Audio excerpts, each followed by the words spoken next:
What's up mga masters? Nandito na naman tayo sa panibagong araw, panibagong kabanata na naman ang pagsasama-samahan natin ngayon guys. Magandang gabi mga masters, bali ngayon po ay 4 na videos po ma-upload ko po sa aking YouTube channel. Tama nga mga masters, 4 na videos nga po ang ma-upload ko po. Mga masters, okay lang po bang wag nyong skip ang mga ads sa aking mga videos? Salamat po talaga mga masters sa solid na pagsuporta po sa akin.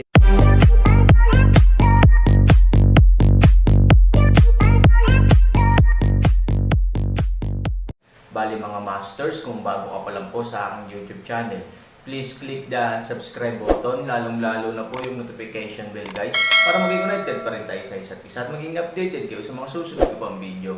Bali mga masters, bago natin umpisahan ng kwento ay mag-shoutout po muna tayo para sa mga solid nating tagapakinig. Shoutout kay Jay Ilakas at shoutout kay RB Tuya. Yun na nga mga masters, no? Bali hindi na ito patagalin. In 3, 2, 1, let's go!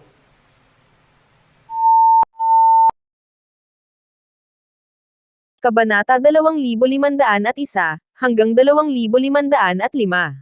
Nang pinag-iisipan ni Failing kung kailangan bang sabihin kay Aaron ang kanyang tunay na pagkakakilanlan, biglang nabigla ang kanyang ekspresyon, at pagkatapos ay nagbago mula sa pagkagulat tungo sa pagdududa. Nakaramdam siya ng pamilyar na hininga, na malamang na hindi lalabas sa Imperial Court. At ang may-ari ng hininga, tila sadyang pinakawalan, ay sadyang ipaalam sa kanya. Yi Qingshan, paano ka makakaharap sa Imperial Court? Bumagsak ang boses, nawala ang figure ni Failing sa silid ng inang walang bakas. 100 milya ang layo mula sa Fengshan City, isang matandang lalaki ang nasa isang tindahan ng tsaa upang bigyang kasiyahan ang kanyang gutom at uhaw. Ang kanyang nahihiyang hitsura ay pumukaw sa hindi pagkagusto ng ibang mga kumakain. Bukod dito, kakaiba ang kanyang mga damit. Bagamat siya ay pagod na pagod, halatang hindi ito serbisyo ng Royal Court. Matanda, kakaiba ang suot mo. Isang makapangyarihan at matangkad na lalaki ang lumapit sa matanda at nagtanong sa tono ng pagtatanong. Ang aking pamilya ay mahirap, kaya't kakaiba ang makahanap ng ilang tela na pagdurugtong. Nakangiting sabi ng matanda, tinapik ng lalaki ang balikat ng matanda, sadyang napakatigas. Hindi nagbago ang mukha ng matanda. Mahinang sabi niya, "Binata, kahit matanda na ako, hindi mo ako pwedeng i-bully. I advise you to leave now." Nang marinig ng lalaki ang mga salitang ito, hindi napigil ang matawa ang lalaki at sinabing, "Matanda, mayabang ang tono mo. Kung gusto mo akong pumunta, hindi imposible. Sa tingin ko ay wala kang masyadong pera. Kung ilalabas mo ang lahat ng pera, pakakawalan na kita, okay?" Napabuntong hininga ang matanda at sinabi sa sarili, "Kahit ako ay matanda na. Mukhang may kasalanan ka. Hayaan mo akong tulungan ka. Baka mabuhay ka pa ng mahabang buhay bilang mabuting tao sa susunod mong buhay." Bago pa niya malaman ang nangyayari, bigla niyang tinakpan ang kanyang lalamunan. Wala pang isang saglit, bumulwak ang dugo. Nang makita ng iba ang eksena, nagulat silang lahat at handa nang tumakbo. Ngunit tumaas ang kilay ng matanda at sinabing, "Gusto mo bang tumakbo?" Sa kamay ng matanda, walang makakatakas. Panipi, nakita ko ang isang kislap ng lamig, lahat ng tao sa tindahan ng tsaa ay nahulog, wala, sa kanila ay nakaligtas. Ngayon lang, ang mataong tindahan ng tsaa ang naiwan na buhay. Sa oras na ito, ang boses ng isang babae ay dumating sa hindi kalayuan, "Yi Qingshan, masyadong mapangahas para sa iyo na pumunta upang pumatay ng mga tao sa ating Imperial Court."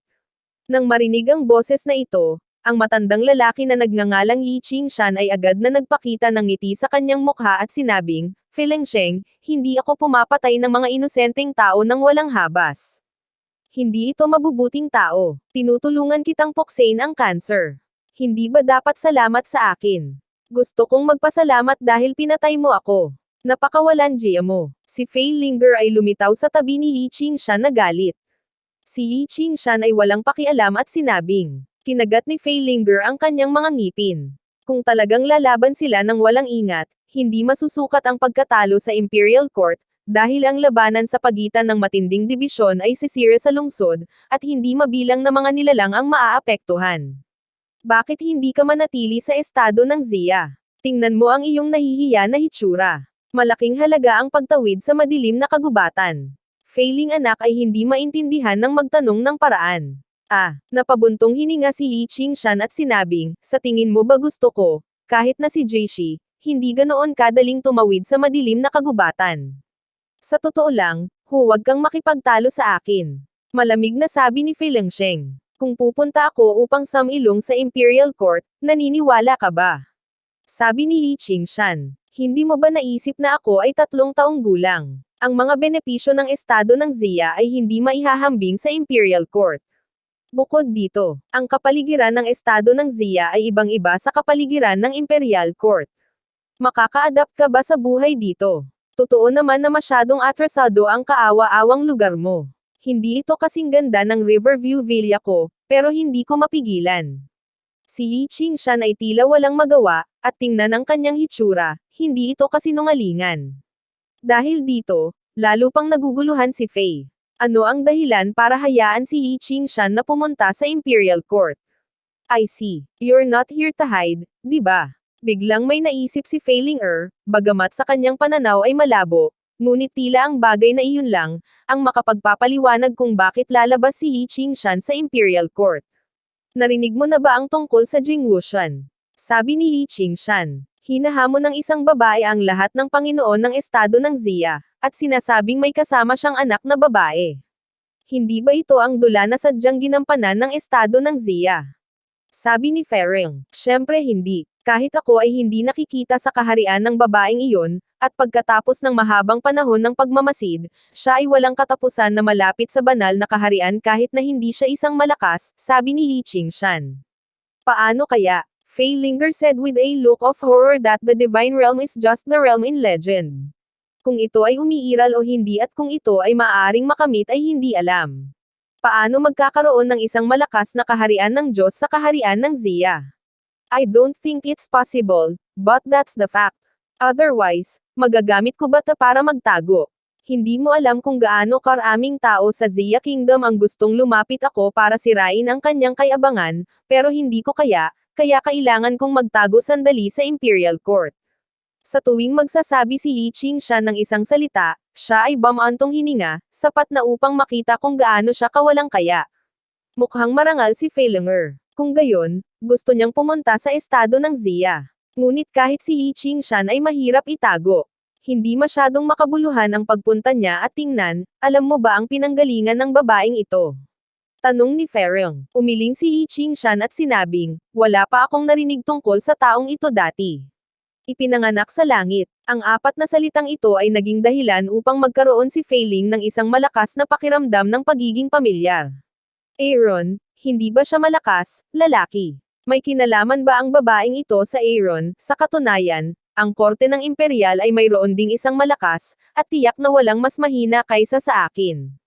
Sabi ni Ferring. Si Yi Qingshan isang subo ng tsaa ay wala pang lalamunan, diretsyong nag-spray out, hindi ba? Maaari bang mayroong isang mas mahusay kaysa sa iyo sa Imperial Court? Hindi makapaniwalang sabi ni Yi Qingshan, ang lalaking ito, na hindi rin alam ang pinanggalingan, ay biglang lumitaw. Kinuha ni Fei Linger ang picture book tungkol sa Aaron at 28 keking at ibinigay ito kay Yi Qingshan, ano ito? Tanong ni Yi Qingshan, ito ang picture book ng kanyang pakikipaglaban sa 28 eksperto. Kabilang sa kanila, siyam ang malakas sa huling 3 kaharian, at ang isa ay mas malakas pa sa ika-9 na kaharian ng Lampara. Ngunit nang lumaban sila sa kanya, lahat sila natalo, paliwanag ni Ferrier. Lalong naging marangal ang mukha ni Yi Qingshan sa album. Hindi man niya naramdaman ang matinding labanan sa eksena, nakikita niya kung gaano kaganda ang eksena sa pamamagitan ng mga imahe sa album. 28 keking, hindi mo matatalo kahit isang tao. Bagaman mayroon siyang ilang mga katulong, ang 2 taong ito, lalo na ang lalaking nakasakay sa Terrigo, ay hindi nagbigay ng maraming tulong.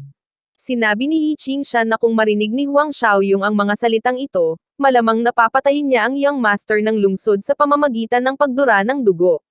Tumanggo si Fei Linger at nagsabi, ngunit ang babaeng ito, hindi ito dapat maliitin, bagamat hindi niya kinakaharap ang pinakamakapangyarihang kalaban sa 28 bisitang si Qing, ngunit hindi ito nangangahulugan na naubos na niya ang lahat ng kanyang lakas. Nagsimulang bumantong hininga muli si Yi Qingshan. Natural na naiintindihan ni Fei Linger ang sinabi niya, Ngunit hindi niya maisip kung bakit biglang nagkaroon ng napakaraming eksperto sa mundo ng Xuanyuan.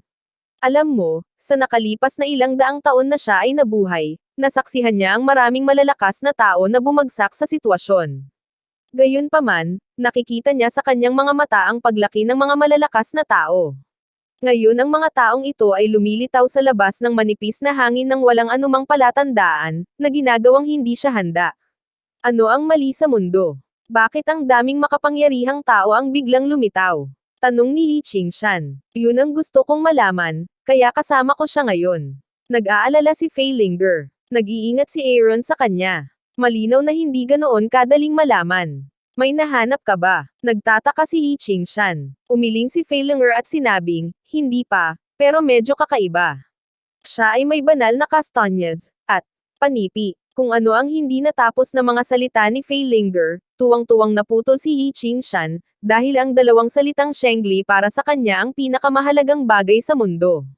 Sinasabi ng lahat na ang madilim na kagubatan ang pinagmulan ng banal na kastanyas, at si Jishi lamang ang kwalipikadong makakuha ng banal na kastanyas. Ngunit si Li Qingshan, bilang isang master, ay alam na kahit bilang isang master, kailangan niyang mag-ingat sa madilim na kagubatan. Halimbawa, sa pagkakataong ito siya ay nasa isang gulo sa madilim na kagubatan. Ang lakas ng loob niyang hanapin si Shengli. Kaya naman, sa opinyon ni Li Qingshan, ang taong maaaring magkaroon ng banal na kastanyas ay tiyak isang malakas na nasa itaas ng tuktok ng master. Hindi. Napatingin si Li Qingshan kay Fei Linger na may pagtataka at sinabing, siya ba? Isa na ba siyang malakas na tao sa banal na kaharian? Panipi. Ayoko, alam kong ito ang malakas sa banal na kaharian, ngunit siya ay nag-auction ng banal na kastanyas, at sa halip na bawiin ito pagkatapos, ibinigay niya ito. Sabi ni Fering, ang maliit na pagkilos ni Han Sanchen sa pagpapadala kay Shengli ay karaniwan na sa kanya, dahil hindi ito ang unang pagkakataon na nagpadala siya ng ganoong kaalagang bagay. Ang Shengli ay isang ganap na kayamanan, at napakahirap, kahit na halos imposible, na makuha si Shengli, ngunit nagbibigay siya ng gayong kayamanan sa iba. Akala ko pinagyayabang mo ako. Ngayon sigurado akong nagyayabang ka. Biglang nagbago ang ekspresyon ni Li Qingshan, parang sumisinghot. Kinwestiyon lang niya ang laman ng album. Ngayon ay narinig niya ang Fei Linger na nagsabi na si Han Sanchen ay nagbigay ng Shengli, na nagkumpirma sa kanyang hula. Sa tingin mo ba kailangan kong ipagmalaki sa iyo? Ang bagay na ito ay kilala sa lungsod ng Fengshan. Kung hindi ka naniniwala, magtanong ka lang tungkol dito. Maaaring may ideya si Fei Linger kay Li Qingshan kung siya ay hindi nakikita ng sarili niyang mga mata. Nakakalungkot lang na nasaksihan niya ng sarili niyang mga mata ang buong proseso ng pangyayari. Mahirap patunayan na ayaw niyang maniwala at hindi niya mapigilan. Nang tuldok, nang makita na ang ekspresyon ng Fei Linger ay napakaseryoso, tinipon ni Li Qingshan ang kanyang mapanghamak na ekspresyon. Hindi ako nagbibiro, maingat na tanong ni Li Qingshan. Kung ganito ang kaso, lahat ng tatlong pananaw na itinatag niya sa loob ng daan-daang taon ay masisira, dahil hindi niya maisip kung anong klaseng tao siya, na mamimigay ng napakamahal na bagay gaya ni Shengli. Ano ang nakikita mo sa sarili mong mga mata?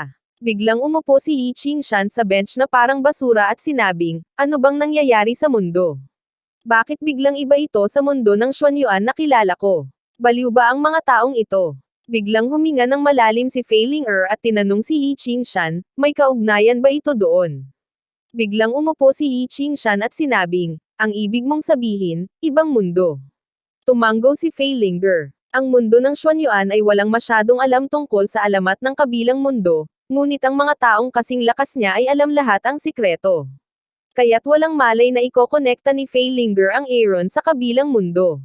Kung tutuusin, ipinanganak siya sa himpapawid, hindi mula sa ibang mundo. Maaari bang may iba pang paliwanag? Ngunit ang lihim na kasulatan ni Xuanyuan ay nakatala na ang kabilang mundo ay hindi isang mundo ng makapangyarihang puwersa.